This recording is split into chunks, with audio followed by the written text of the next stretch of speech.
Vampires in Minnesota, thousands, controlled by a moron who loved designer shoes. So she thought nothing of never hearing from him 3 days after her birthday. She loved her cousin, but he had many responsibilities. As, of course, did she. Tax season was nearly upon them. So she had suspected nothing when she drove to Wyndham Manor. How too aristocratic East Coast. Once a monastery, now the seat of North American werewolf power and home to several generations of pack leaders. The monks must have had a keen eye for architecture, mood, and luxury, for the pile of deep red bricks they had abandoned, or had been turned out of and devoured, history was not Rachel's gift, was truly castle-like. It was built of enormous red bricks and stones, with a dazzling number of windows on all sides, sweeping porches, turrets, multi-leveled decks, swimming pools, idiotic given that the Atlantic was right behind the mansion, miles of private beach, and even a golf course.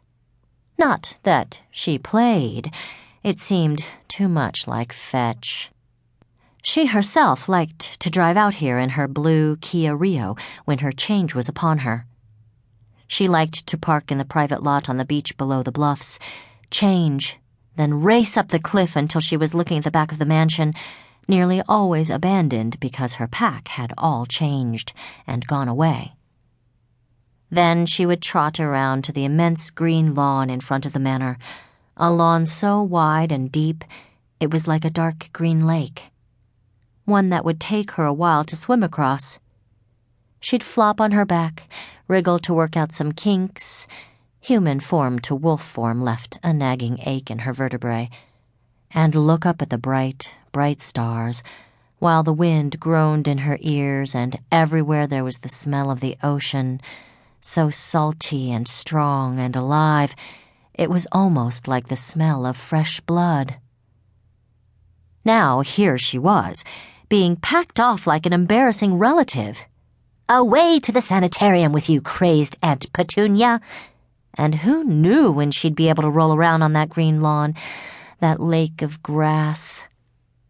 The stars in Minnesota couldn't be as big, or as bright, or as clear. No oceans. The land of 10,000 lakes had no oceans. Lakes often smelled like dead fish. And he wouldn't be there.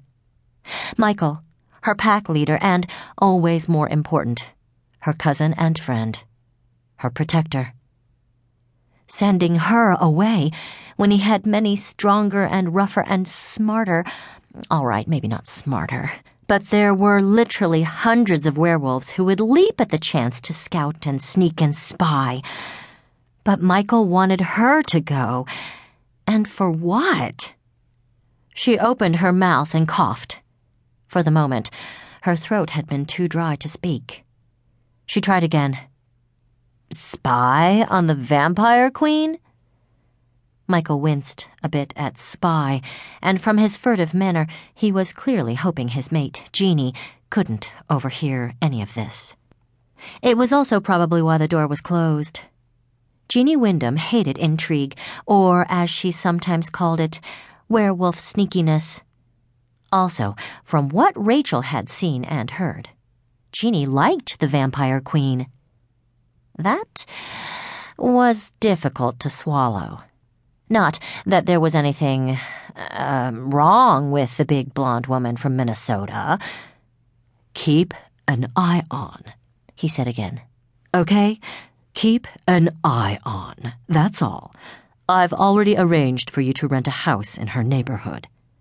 Rent? She tried, but not very hard to keep the sharp tone out of her voice. She hated renting. Land was the only thing they could not make more of. Owning property was the way to go. It had been true 1,000 years ago. It had been true 500 years ago. It was simply that the masses teeming over the planet knew that now. Her cousin knew that now. Rachel, I'm sorry. He spread his hands and gave her a wry smile. No teeth. Werewolves were terrible at deceiving each other, and she and her